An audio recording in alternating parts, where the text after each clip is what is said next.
दोस्तों, यदि आप बीमा सखी हैं या फिर एलआईसी एजेंट हैं, एक एडवाइज़र हैं या फाइनेंशियल कंसल्टेंट हैं, तो आपके सामने भी कभी ना कभी ये समस्या ज़रूर आती होगी कि भाई हम क्लाइंट कहाँ से लाएँ?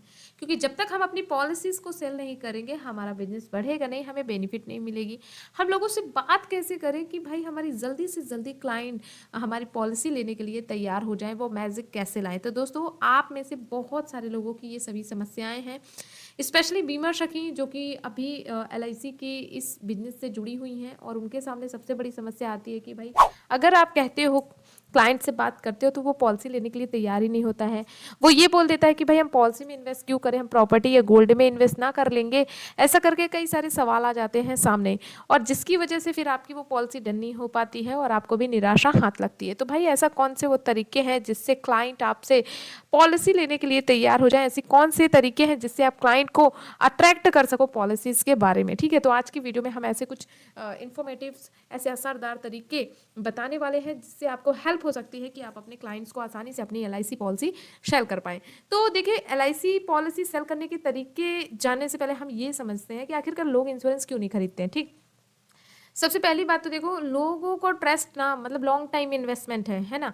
तो थोड़ा सा लोगों को ट्रस्ट डाउन हो जाता है कि भाई अगर हम इतने लंबे समय तक के लिए नहीं रह जाएंगे तो फिर इस पॉलिसी का क्या होगा। तो सबसे पहले तो आपको यही बताना है कि भाई लॉन्ग टाइम इन्वेस्टमेंट अगर करते हो एलआईसी में, तो भाई आप कल को नहीं रह जाएंगे, तो भाई आपके परिवार का जो खर्च है वो आपकी पॉलिसी के थ्रू बहुत हेल्प हो सकती है। दूसरी बात ये भी कि लोग इसलिए भी नहीं खरीदते क्योंकि उन्हें लगता ही नहीं है कि पॉलिसी या की ज़रूरत है। उन्हें महसूस ही नहीं होता है कि उन्हें पॉलिसी की ज़रूरत है। हम कोई भी सामान खरीदने जाते हैं या फिर कोई भी सामान लेने की सोचते हैं, तो क्यों? क्योंकि हमें उसकी नीड्स लगती है। जब हमें ज़रूरत लगती है तभी हम उस सामान के बारे में सोचते हैं। जैसे गर्मियों में पंखा, कूलर, एसी की ज़रूरत होती है, ठंडियों में भाई हमें रज़ाई गद्दे की ज़रूरत होती है। इसी तरीके से अलग-अलग ज़रूरतें होती हैं, और जब हमें एहसास होता है तभी हम उसके बारे में सोचते हैं, और कभी ना कभी जाकर बाय ही कर लेते हैं ताकि हमको उससे, मतलब वो जो ज़रूरत है हमारी पूरी हो जाए, है ना? इसी तरीके से आपको करना क्या है, आपको सबसे पहले लोगों की जो ये ज़रूरत नहीं महसूस होती है, आपको वो एक्टिवेट करना है। मतलब आपको उनको ये बताना है कि एलआईसी की ज़रूरत उनके लिए कितनी इम्पोर्टेंस है ना? आपको ये बताना है कि भाई आप कल को अच्छे स्कूल में अपने बच्चों को पढ़ा रहे हो, लेकिन खुदा ना खास एक्सीडेंट हो जाता है या कोई भी कारणवश आप नहीं रह जाते अपने परिवार के बीच में, तो भाई बच्चों की एजुकेशन का क्या होगा? इससे फ़र्क पड़ता है। अगर मुखिया कमा रहा है और मुखिया की आमदनी से घर परिवार चल रहा है, और कभी ना कभी मुखिया को कुछ ना कुछ हो जाता है, तो फिर उसमें फैमिली को बहुत इफेक्ट पड़ता है, फैमिली बिखर जाती है। तो क्या आप चाहते हैं कि आपकी फैमिली बिखर जाए? तो ऐसे कुछ इंपॉर्टेंट चीज़ें बतानी है ताकि उन्हें लगे कि हाँ भाई ये बात सही है, कि मैं आज रह रहा हूँ, कर रहा हूँ तो सही है, लेकिन कल मैं जब नहीं रह जाऊँगा तो कम से कम मेरा परिवार परेशान नहीं होगा। इस बात का एहसास उन्हें दिलाना है। तो भाई उनकी ज़रूरत को महसूस कराना है कि उनकी परिवार की सुरक्षा के लिए, बच्चों के भविष्य के लिए, है ना? तो जो खर्चे हैं उसे मैनेज करने के लिए एलआईसी पॉलिसी कितनी लाभदायक है। ठीक, तो चलिए अब जानते हैं पॉलिसी बेचने के 5 असरदार तरीके। जी हाँ, आज मैं जो आपको तरीका बताऊंगी वो काफ़ी इफेक्टिव तरीके हैं, क्योंकि समय बहुत बदल गया, लोगों की सोच भी बहुत बदल गई। लोग क्या है ना, मैनुअली बात करने की अपेक्षा ऑनलाइन बातें कर लेते हैं, है ना? और बहुत सारा टाइम अपना ऑनलाइन एक्सपेंड करते हैं।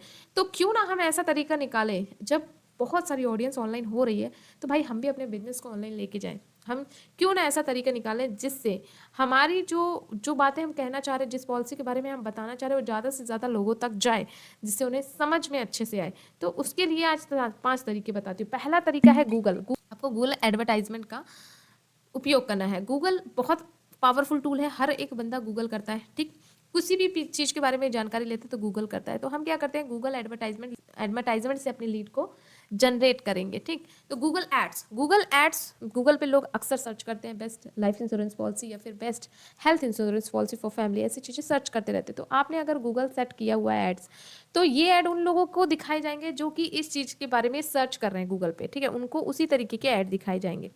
इससे बहुत ज़्यादा फ़र्क पड़ता है, लोग आपसे कनेक्ट होते हैं और उस पॉलिसी को करवाते हैं। ठीक, ऐड में आप अपनी वेबसाइट को भी ऐड कर सकते हो, अपने फॉर्म व्हाट्सअप को रीडायरेक्ट करवा सकते हो ऑडियंस को, जहां से भी आपसे संपर्क कर सकते हो। तो एक लीड जनरेट हो सकती है गूगल के माध्यम से, गूगल एड्स के माध्यम से। दूसरा, वहीं पे बात करें, अच्छा देखिए, गूगल पे क्या है, जब लोग सर्च करते हैं तो आपको ऐड दिखाया जाएगा, लेकिन अगर ऐसा हो कि लोग सर्च भी ना करें और हमारा ऐड लोगों तक जाए, उन लोगों तक जाए जिसे हम चाहते हैं। जैसे हम चाहते हैं कि कोई एमबीए का स्टूडेंट है, कोई आईआईटी का स्टूडेंट है, या फिर कोई फैमिली है, तो उन पर्टिकुलर टारगेट ऑडियंस तक हमारा ऐड जाए तो उसके लिए आप यूज़ कर सकते हो फेसबुक ऐड। जी हाँ, फेसबुक एडवर्टाइजमेंट से आप अपने टारगेट क्लाइंट तक पहुंच सकते हो। मान लीजिए एक फैमिली को, आप ऐसी फैमिली को टारगेट करना चाहते हैं जिसके छोटे बच्चे हो, जिनका इनकम अच्छा हो, तो आप फेसबुक के ऐड मैनेजर में जाकर अपना पैरामीटर सेट कर सकते हैं। इससे क्या होगा, इससे ये जो एडवर्टाइजमेंट है उन लोगों को दिखाया जाएगा जो कि हमने टारगेट किया है। अब आप यहाँ पे पैरामीटर कैसे सेट कर सकते हैं कि उम्र आप 28 से 40 साल के व्यक्तियों को हमारा ऐड दिखाएं, जॉब टाइप एमएनसी एम्प्लॉइज हो, लोकेशन दिल्ली मेट्रो सिटी हो, मतलब जो आप सेट करेंगे वहाँ की ऑडियंस को आपका ये फेसबुक एडवर्टाइजमेंट दिखाया जाएगा। ठीक है, तो इससे क्या होगा, इससे ऐसा होगा कि लोग आपसे कनेक्ट होंगे और आपके इंश्योरेंस होने की चांसेस ज़्यादा हैं। तो फ़ायदा यही है कि इंटरेस्ट बेस्ड मार्केटिंग है ये। आप अपने इंटरेस्ट के अकॉर्डिंग अपना ऐड दिखाना चाहते हैं, मतलब आप नए प्रॉस्पेक्ट तैयार करते हैं जो खुद तो सर्च ना करें, लेकिन आपकी ऐड उनको दिखाकर लोगों को इंश्योरेंस के बारे में सोचने के लिए मजबूर कर दे। तो इससे आप इंटरेस्ट बेस्ड मार्केटिंग कर सकते हैं। उसके बाद वहीं पे आता है यूट्यूब एडवर्टाइजमेंट। आजकल हर कोई यूट्यूब पर कुछ ना कुछ देखता है, मैक्सिमम यूट्यूब पे, इंस्टाग्राम पे, फेसबुक पे देखता है। तो वीडियो ऐसे एड्स उन्हें दिखाते हैं जो कि इंश्योरेंस को कॉल आ सकते हैं। तो मतलब आप ना यूट्यूब के माध्यम से भी आप अपना ऐड दिखा सकते हो। करना कैसे होगा, एक छोटा सा वीडियो बनाना होगा जिसमें आप बेस्ट पॉलिसी कौन सी है, बच्चों के फ्यूचर के लिए कौन सा प्लान करें, तो इस तरीके का एक छोटा वीडियो आप बना सकते हो। फिर उसे वीडियो को यूट्यूब एड्स के जरिए प्रमोट कर सकते हो। वो उन लोगों तक ये ऐड पहुंचाएगा जो कि इंश्योरेंस की वीडियोस को देख रहे हैं। एड्स में सीटीए मतलब कॉल टू एक्शन ज़रूर ऐड करें, जैसे कॉल नाउ या फिर गेट फ्री कंसल्टेशन। ऐसे में क्या है, आपको बहुत ज़्यादा हेल्प हो जाती है क्लाइंट से जुड़ने में। यह है आपको वीडियो के जरिए कस्टमर के इमोशनल तरीके से समझाने का मौका देता है, जिससे कन्वर्जन चांसेस ज़्यादा हो जाते हैं। तो ये भी है टारगेट ऑडियंस तक पहुंचने का एक जरिया। देखिए, हर एक व्यक्ति के पास ना तो इतना वाहन होता है, ना पेट्रोल होता है, ना इतना टाइम होता है कि घर घर जाकर वो पॉलिसी के बारे में बताए। सब ने ऑनलाइन ही अपने बिजनेस को ग्रो किया है। जब से कोरोना लगा है लोग बहुत ज़्यादा ऑनलाइन आ चुके हैं।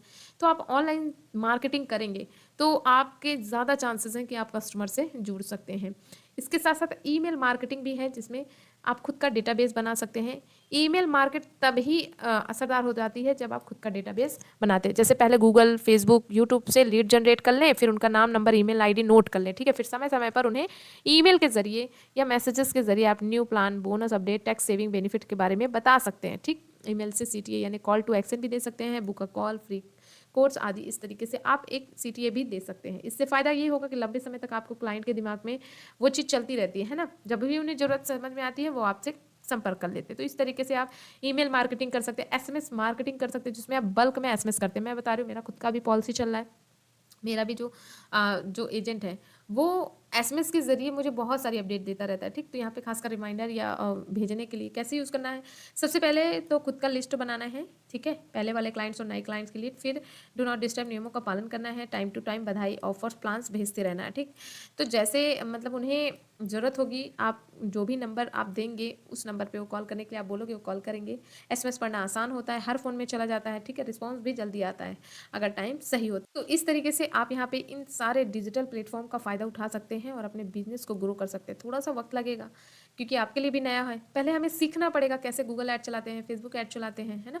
ये सारी चीज़ें आप सीख लेंगे तो ये काम आपके लिए आसान हो जाएगा। ठीक है, तो आप डिजिटली रूप में क्लाइंट तक पहुँच सकते हैं, लेकिन ज़रूरी बात यह है कि पहले कस्टमर को इंश्योरेंस की ज़रूरत समझाएं, तभी वो आपकी बात मानेगा और तभी वो पॉलिसी लेने के लिए इच्छुक होगा, अदरवाइज वो पॉलिसी नहीं लेगा। ठीक है, आपकी भूमिका सिर्फ पॉलिसी बताना नहीं है बल्कि ज़रूरत क्रिएट करना है। ये बात मैं कई बार बता चुकी हूँ। तो ये जानकारी अच्छी लगी हो तो भाई लाइक ज़रूर करना, शेयर करना और चैनल को सब्सक्राइब करना बिल्कुल मत भूलना। मिलती हूँ अगली वीडियो में। रखें, धन्यवाद दोस्तों।